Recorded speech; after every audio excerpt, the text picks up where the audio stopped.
Et nous sommes de retour au plateau pour la dernière partie de cette émission. Nous en parlions déjà hier. Nous avons encore la chance d'avoir sur ce plateau 3 journalistes qui ont fait ce débat avec nous. Nous revenons au Togo. C'est simple. Qu'attendez-vous de cette année 2024? D'abord en tant que journaliste, en tant que citoyen togolais, en tant qu'analyste politique, vous qui analysez avec nous l'actualité au Togo, en Afrique et dans le monde entier. Qu'attendez-vous de cette année 2024? C'est la simple question que j'ai envie de vous poser. À vous de nous dire les domaines qui feront l'objet de vos développements et puis ce que vous attendez de cette année 2024. La parole est à qui veut la prendre en premier? Qui pas de volonté. Bon, je vais prendre. Alors, je la prends. Germain. En tant que journaliste, déjà, on se souhaite une bonne année. Hein. Bonne année, c'est une année de liberté, une année de prospérité, de développement. Donc, vous savez que notre secteur est en difficulté. La matière première que nous traitons, que nous vendons, se fait... c'est l'information. Voilà, c'est l'information. Elle devient de plus en plus difficile à vendre. Avec les réseaux sociaux, avec Internet, avec l'intelligence artificielle et toutes ces innovations. Notre métier a besoin de se restructurer, a besoin de compter aussi sur le soutien de l'État et de tous les autres acteurs. Et nous avons besoin aussi de nous repositionner nous-mêmes, de mieux choisir les sujets que nous traitons. Donc on attend une année beaucoup plus décisive pour la presse togolaise dans le nouveau virage qu'elle est en train de prendre. Après, sur le plan national, vous savez ce qui se passe autour de nous avec les questions sécuritaires. Mais revenons au niveau de la presse, donnez plus de détails. Vous attendez beaucoup de choses. Qu'est-ce que vous attendez réellement de la presse togolaise pour cette année 2024?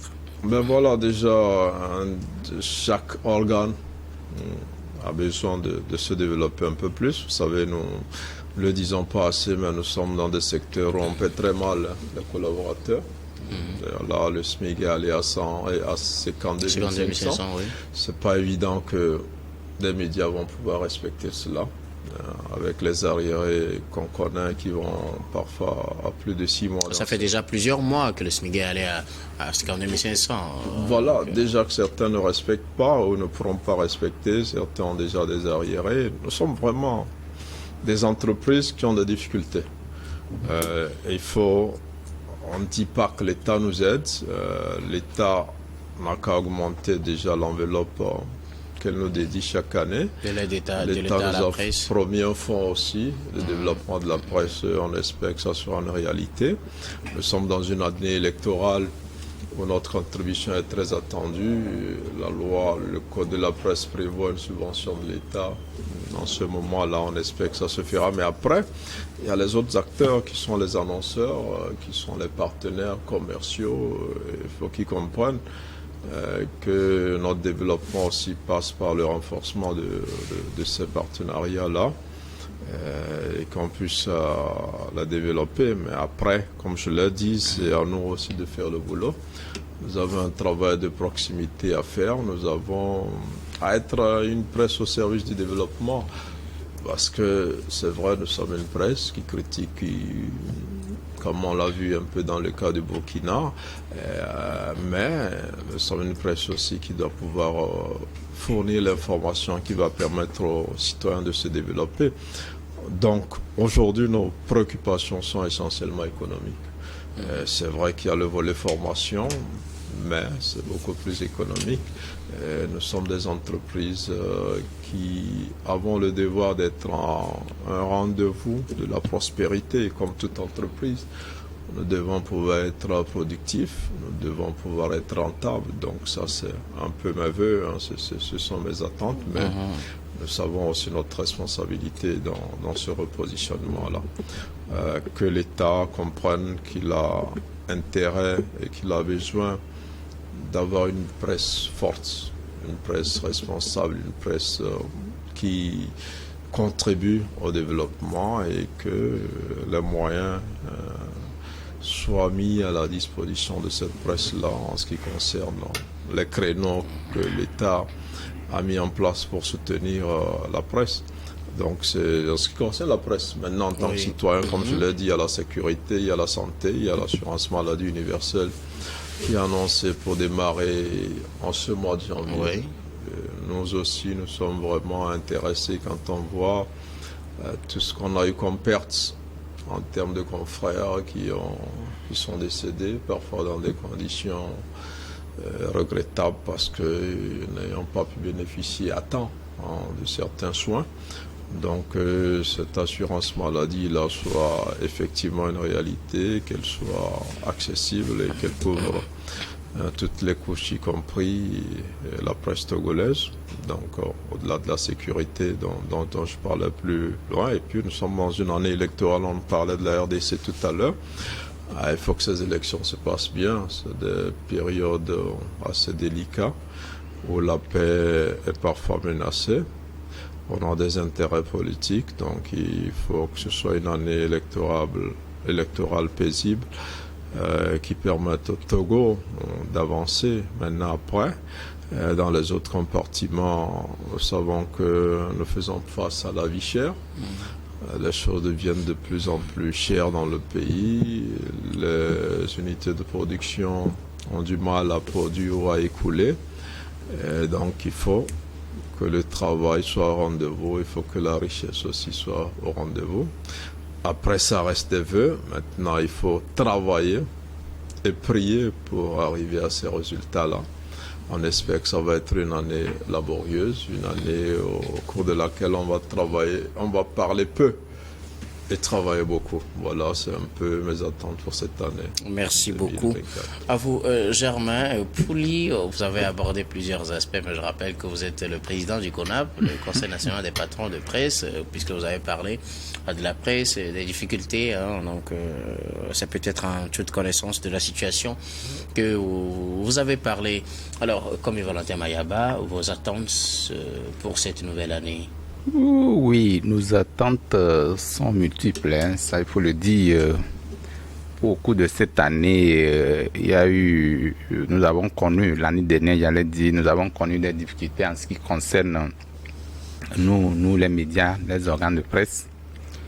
Et je pense que on doit travailler plus pour mériter notre rôle de journalistes que nous sommes, d'organes de presse que nous sommes.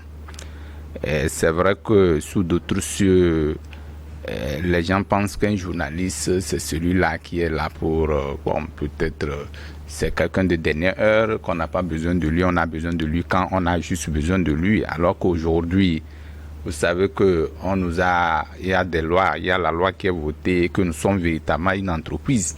Alors, une entreprise veut dire qu'il y a toujours certaines règles que nous devons respecter. Et donc, quand on s'inscrit dans ces règles-là, il va falloir qu'on ait du respect vis-à-vis de l'autorité, qu'on puisse bénéficier véritablement de ces règles-là pour que nos entreprises de presse puissent véritablement décoller. Parce que ce que nous voyons ici au Togo, je pense qu'ailleurs, une entreprise se veut une entreprise rentable. Maintenant, notre rentabilité ici, je ne la vois pas. Si c'est qu'on vous appelle peut-être pour un reportage, juste pour vous donner 5 000 pour des enfants, pour nos collaborateurs que nous envoyons, ça s'arrête là, ce n'est pas encore ça. Donc, il va falloir que l'autorité pense beaucoup plus à la presse togolaise, à la presse, pour qu'elle soit une presse productive, qu'elle puisse quand même nourrir son homme. Et nous avons l'impression qu'aujourd'hui, quand tu sors, tu dis tu es journaliste, les gens disent non, c'est le métier le plus pauvre, qu'est-ce que tu cherches dedans, vous êtes des bavards, les gens n'ont plus... les gens ne nous donnent plus de valeur parce que voilà. Donc, nous voulons avoir une collaboration entre nous et le peuple. Parce que, quoi qu'on dise, notre rôle aujourd'hui, nous sommes des éclaireurs, nous disons peut-être ce que disent les gens, nous disons j'allais dire ce que les gens disent pas, nous faisons l'éveil de la conscience et tout, mais il faut que notre métier de journaliste puisse nourrir son homme. Pour cela, nous appelons à ce que les chefs d'entreprise que nous sommes, qu'il y ait des annonceurs, qu'on puisse souscrire, qu'on puisse quand même s'inscrire dans la logique d'une véritable entreprise de presse pour que cela puisse quand même profiter à l'ensemble de nos collaborateurs et notre entreprise elle-même. Et en ce qui concerne maintenant sur le plan politique, je pense qu'il y a des chantiers énormes qui sont déjà enclenchés en ce qui concerne le processus électoral. Il y a les législatives et les régionales qui sont annoncées pour fin du premier trimestre de cette année. 2024. Je crois que c'est un chantier vaste. Les états-majors des partis politiques s'activent chacun à son niveau pour qu'il y ait une réussite. Je pense que nous attendons de ces acteurs politiques une sérénité. Et il y a plusieurs cadres qui sont définis pour régler les contentieux, ces petits problèmes-là. Il faut que les acteurs politiques s'entendent sur ce minimum-là pour que le peuple togolais se retrouve après ces élections-là. Nous voyons comment ça se passe sur d'autres cieux. Donc, ce n'est pas à la dernière minute que chacun dira que non, je ne suis pas d'accord. Non, ces petits problèmes-là, il va falloir que le gouvernement, l'ensemble des acteurs politiques puissent s'entendre sur ce minima-là afin que nous sortions gagnants au cours de après ce scrutin. Et aujourd'hui, le chef de l'État avait fait des annonces fortes quand il avait fait des sorties sur le forum du paysan.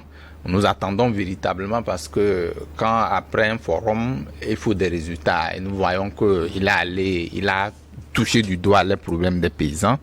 Et il a vu que l'agriculture, c'est le moteur de développement. Et nous attendons qu'il y ait des résultats qui suivent pour que nos parents, les paysans, aujourd'hui l'agriculture n'est plus comme ce que nous avons connu, on dit c'est ceci, non, ça peut produire de la richesse, ça peut être un vecteur de développement. Donc il faut qu'on puisse mettre les moyens véritablement pour que nous puissions vivre de cette agriculture.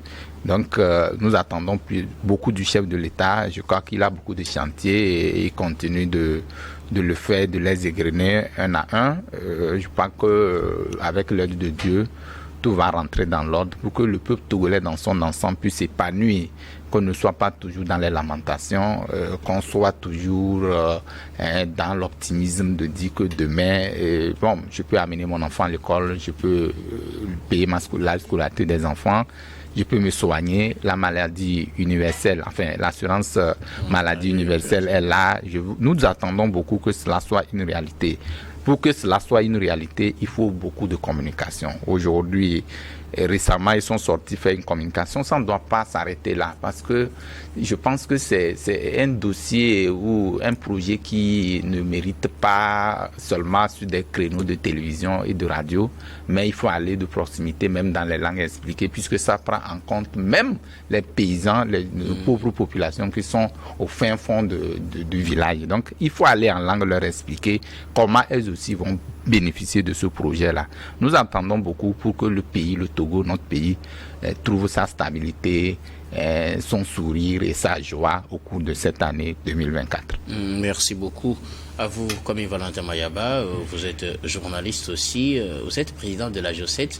Vous militez dans la lutte contre le terrorisme et l'extrémisme violent. Vous n'avez pas abordé cet aspect? Oui, c'est aussi un aspect très sensible parce que le terrorisme est en train de faire sa migration. Si vous le savez, pour communiquer sur ces aspects-là, nous prenons un peu de recul parce que les stratégies de communication, il faut les maîtriser d'abord parce que ça peut être source aussi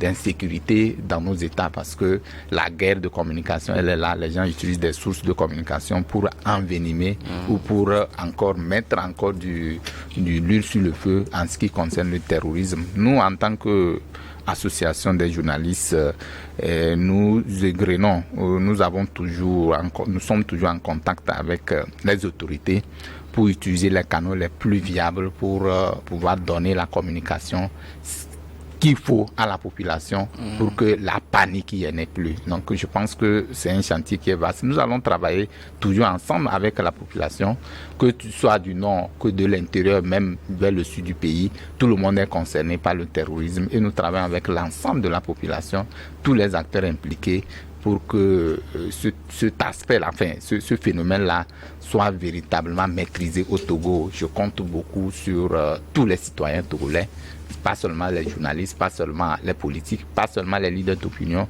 l'ensemble des acteurs, enfin l'ensemble de la population impliquée dans cette lutte-là, pour que nous puissions quand même avoir, enfin, être au-dessus de la mêlée. Merci beaucoup à vous, Valentin.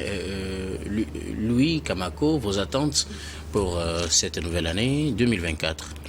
Oui, mes attentes sont énormes, en fait. Et je pense que le sujet principal. Ouais, le sujet en soi, il est vaste, mais je crois que vous l'avez fait à destin pour nous permettre d'aller dans tous les sens. Effectivement. Voilà, donc je pense que ça vaut la peine, ça vaut la peine parce que depuis 2015, j'ai l'impression qu'on est en train de dormir et qu'on dort sur nos lauriers parce que quand vous voyez, pour être réaliste, quand vous voyez aujourd'hui, toutes les grandes réalisations que nous avons au Togo ont été faites dans la période de 2005 à 2015. Est-ce que vous voyez? Après tout ça, on est là, on fait du surplace. La preuve, par exemple, en 2015-2020, le chef de l'État a placé son mandat sur le cerceau de mandat social. Et donc, après, on a décrété la gratuité de l'école primaire, de l'école secondaire et tout. Et puis ça s'est arrêté là. Comme vous voyez, à un moment donné, on parlait de politique de grands travaux. C'est ce qui a amené la construction ou bien la reconstruction de pas mal de routes. Et on a doté Lomé d'infrastructures routières dignes de ce nom. Et au-delà. Et après, ça s'est arrêté. En 2020, on parle de la consolidation des acquis. Et aujourd'hui, il s'agit de quel acquis? Et donc, on est là, on se repose sur ça et on pense que le grand boulot a été fait. Donc, tout le monde là, on se tourne, on fait du surplace, comme je le disais tout à l'heure. Maintenant, c'est pour ça que je dis que les ententes sont énormes, parce que tous les pans de la société ont des problèmes aujourd'hui au Togo. Il faut qu'on ait le courage de le dire.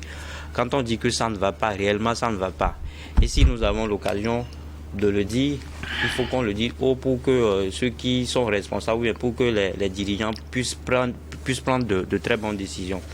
Et si ils le font, ça va dans l'avantage de tous les Togolais. Donc, quand vous voyez aujourd'hui, je pense que le fondamental, les uns les autres l'ont touché, parce que la presse aujourd'hui n'est plus considérée comme cela se doit. C'est-à-dire que c'est devenu peut-être un métier sans valeur pour les uns les autres. Je pense que les aînés l'ont dit, je ne veux plus revenir là-dessus. Mais quand vous prenez aujourd'hui, puisque la presse est marginalisée, et aujourd'hui, on est en train de mettre en place ce qu'on appelle l'assurance maladie universelle pour tout le monde. Maintenant, moi, peut-être mes attentes vont peut-être dans le domaine de la santé. Je l'ai toujours dit que le problème de la santé, c'est un problème de l'œuf et de la poule. On en a débattu tout au long de l'année, ici en 2023. Et on trouve que ce secteur-là a tellement de problèmes qu'on n'arrive pas à régler. Donc aujourd'hui, avec l'assurance universelle, je pense qu'il y a beaucoup de choses à régler dans ce secteur-là d'abord. Il faut d'abord qu'on essaie de créer des ordres pour chaque profession. Il faut que les médecins aient leur ordre, qu'on parle d'ordre des pharmaciens, ordre des médecins et tout cela. Et donc après tout, il faut mettre les moyens à la disposition du personnel soignant. Parce qu'aujourd'hui, tout le temps, vous allez attendre en fait un syndicat comme le syndicat national des praticiens hospitaliers du Togo, Synfort, qui dénonce en fait les insuffisances des infrastructures, le manque de personnel. Aujourd'hui, vous voyez que il y a même ce qu'on appelle une signature abusive au sein des agents, parce que un seul soignant est obligé de déposer son cachet dans 100 structures, par exemple. Et tout cela, ça pose aujourd'hui le problème de l'insuffisance en fait du personnel soignant. Et donc, je pense que c'est des problèmes à régler. Aujourd'hui, on a ce qu'on appelle la contractualisation des hôpitaux. Mais quand vous voyez tout cela, ça n'a pas donné grand-chose. Le problème reste intact. Et je pense que c'est le moment en fait de faire le bilan de cette contractualisation-là, parce que ça a déjà fait 5 ans. C'est le moment de faire le bilan et de se projeter. Et donc, de façon ramassée, je pense que c'est ce qu'on peut dire dans le domaine en fait sanitaire. Maintenant, quand vous voyez les dernières sorties tout récemment du président de la Cour suprême qui dit qu'on n'a pas une justice équitable au Togo, on n'a pas une justice impartiale, je trouve sérieusement qu'on doit également pencher sur ce sujet-là pour que la justice, en fait, que tous les Togolais aient droit à une justice équitable. Il le faut effectivement. Donc, je pense qu'à un moment donné, on a promis aux Togolais ou bien aux fonctionnaires l'augmentation de la valeur indiciaire, c'est-à-dire qu'on va augmenter le salaire, mais jusque-là, rien n'est fait. Aujourd'hui, c'est vrai que le SMIC, vous l'avez dit que ce n'est plus à 35 000, mais je trouve que c'est sur papier. Parce qu'aujourd'hui, beaucoup d'entreprises ont les difficultés justement de respecter en fait le SMIC imposé par l'État qui est de 52 000 francs. Donc quand vous voyez tout cela, et vous voyez aujourd'hui qu'on a eu également ces derniers temps à faire face à ce qu'on appelle des vols de la République, des puits avec l'affaire Covid-Gate et tout. Le dossier a été à un moment donné clôturé, mais qui a été relancé récemment par l'Assemblée nationale. Donc j'encourage vivement que les autorités compétentes du pays puissent aller au bout de choses de là pour que les voleurs de la République soient traités et soient punis conformément aux tests en vigueur. Et donc je pense que c'est le moment aussi de libérer la parole, c'est-à-dire que de permettre à tous les Togolais de s'exprimer librement, parce qu'à un moment donné, depuis la crise de la Covid-19, on a constaté qu'il y a un étouffement total en fait des manifestations publiques. Les gens ne manifestent plus comme cela se doit. Toutes les manifestations sont étouffées dans l'œuf et donc ça crée des frustrations un peu partout, et compte tenu de la situation sécuritaire aujourd'hui, je pense que ça ne nous avantage pas. Il faut qu'on essaie de donner la parole à tout le monde. Il faut que la liberté d'expression soit remise au goût du jour, et par là je veux déboucher sur la fermeture ou bien sur l'emprisonnement en cascade en fait des journalistes, et tout cela, c'est des choses qui n'honorent pas le pays. Donc, je pense qu'en 2024, on doit revoir tout ça et ayons juste un regard patriotique. Les élections arrivent, 2024. C'est vrai que quand vous voyez aujourd'hui, tout est déjà dessiné. On voit le gagnant. Mais je ne souhaite pas que les choses soient comme ça. C'est-à-dire que j'ai toujours l'habitude de le dire, avec sans périr. Avec sans péril, on triomphe sans gloire. Il faut qu'à un moment donné, les gens essaient de faire les choses de celle en tête, qu'eux aussi se retrouvent dans l'opposition. Tout à l'heure, on parlait de ce qui se passe en Congo, où Kabila, qui était aux affaires en 2019, se retrouve aujourd'hui de l'autre côté de la place et essaie également de dénoncer des choses. En réalité, c'est des jeux démocratiques en fait, à encourager et qui sont de nature justement à copier chez les uns et les autres. Donc, comme on le dit, je pense que quand dans un match il n'y a qu'une seule équipe qui gagne tout le temps, ça ne donne plus envie de parier, ça ne donne plus envie de regarder le match. Il faudrait que les autres équipes aussi aient du bon du joueur. talent. Il faut ça aussi. Il faut que celui qui organise soit impartial. Ouais, il faut que tous passent sur le même pied d'égalité. Il faut qu'on donne la chance de réussite à tout le monde. Aujourd'hui, j'ai dit, on est dans une position où tout porte à croire que le pouvoir est en train de choisir ses opposants. Je le dis comme ça aujourd'hui, parce que quand vous êtes radical, on met tout pour vous coffrer, on met tout justement pour... on dresse tous les rouleaux compresseurs contre vous. Donc aujourd'hui, il faut justement qu'on libère aussi le jeu politique pour que tous les opposants, qu'on soit radicaux, qu'on soit radical ou modéré, on ait un droit de parole et qu'on ait les mêmes chances d'égalité quand il s'agit des élections. Merci beaucoup. À vous, quelque chose à ajouter? Je ne pense pas. Nous allons donc faire le dernier tour de table pour vos mots de fin sur des sujets de votre choix. C'est le premier numéro avec vous au cours de cette semaine. Peut-être l'occasion pour souhaiter une bonne année à vos proches. Je commence par vous, Germain. Oui, surtout à mes collaborateurs qui ont travaillé dans des difficultés ces derniers mois. Donc, ça s'arrange progressivement. On espère que... Toute l'équipe de Togo réveille. 2000, voilà, on leur dit bonsoir. Après, voilà, les lecteurs, ceux qui nous suivent, et puis à tous nos confrères, surtout aux membres du CONAP. On a beaucoup de choses à faire ensemble avec les autres patrons de presse aussi. avec tous les acteurs et surtout les partenaires. Maintenant, si je me permets, un petit clin d'œil, c'est aux producteurs togolais, à tous ceux qui sont dans le Made in Togo, parce que l'avenir aussi passe par là. C'est ceux qui produisent au Togo, ils créent la richesse, ils créent les emplois. Il faut accompagner ce mouvement. Il faut qu'on commence par consommer davantage ce que nous produisons et produire davantage ce que nous consommons. Merci beaucoup à vous, Germain Pouli. Vous êtes journaliste, directeur de publication du journal Togo Réveil. Merci beaucoup d'avoir répondu à notre invitation. Merci de votre fidélité, surtout tout au long de l'année 2023. Bonne et heureuse année 2024 à vous. Merci beaucoup. Et à toute votre équipe à Togo Réveil. Comme Valentin Mayaba. Oui, moi d'abord je rends grâce à Dieu pour que nous soyons encore en 2024 en vie et se retrouver sur le plateau. La grâce est grande. Je prie également pour que au cours de cette année, tous ceux qui sont engagés, tous ceux qui se sont engagés véritablement dans le cadre de l'entrepreneuriat puissent avoir les moyens de leur politique. Parce qu'aujourd'hui, comme vous le savez, l'État quand même met les moyens, développe des stratégies pour que les gens puissent quand même créer des emplois. Mais je tiens à vous dire également que les conditions dans lesquelles cela se fait n'arrangent pas les entrepreneurs à s'y installer véritablement. Donc nous demandons qu'il y ait encore plus de facilité pour permettre à la jeunesse de pouvoir s'épanouir dans le cadre de leur entreprise. Et donc les vœux les meilleurs à la direction de Niveau TV.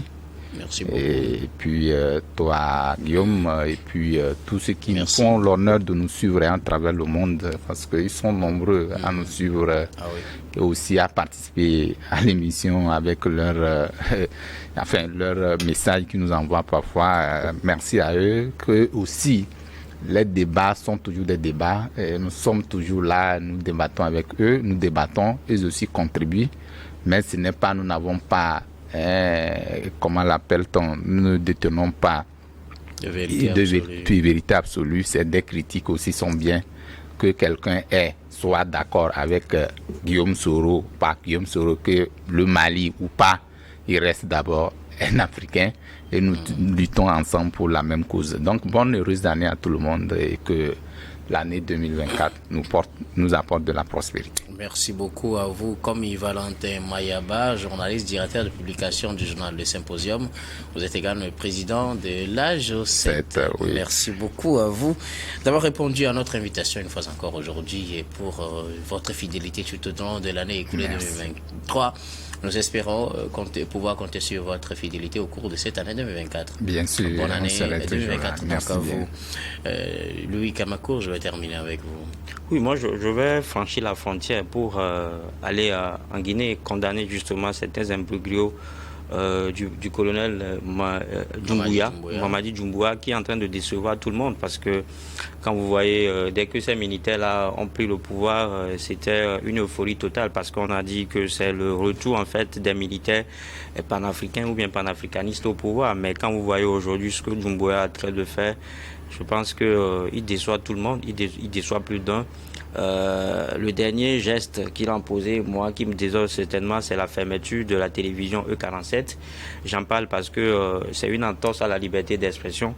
Mais quand vous voyez combien de fois cette télévision-là a contribué à faire asseoir sa légitimité au lendemain du coup d'État, je pense que c'est une ingratitude en fait de la part de ceux qu'on fait la mine Cuirassy, qui est le propriétaire ou bien le PDG de cette télévision-là. Donc la télévision a été fermée pour un oui ou non et des centaines d'employés ont été renvoyés au chômage. Donc je pense que c'est des choses en fait qui n'encouragent pas, qui retardent davantage le pays. Merci beaucoup. Des vœux, s'il y en a, ou bien... Non, mais naturellement, c'est le vœu de santé qu'on souhaite. L'argent, c'est ce que nous avons déjà gagné avant de venir au monde. Donc ça viendra certainement. C'est la santé avant tout. Merci beaucoup à vous. Louis Kamako, vous êtes journaliste et analyste politique. Merci d'avoir répondu à notre invitation. Merci surtout de cette fidélité tout au long de l'année 2023. Nous espérons pouvoir encore compter sur votre disponibilité à nous accompagner au cours de cette année 2024. Bonne et heureuse année 2024 à vous. vous. Et merci également à vous, très chers téléspectateurs, de nous rester fidèles. C'est la fin de ce numéro de Regard Croisé et de ce programme du soir. Je vous retrouve demain avec le même plaisir pour un autre numéro.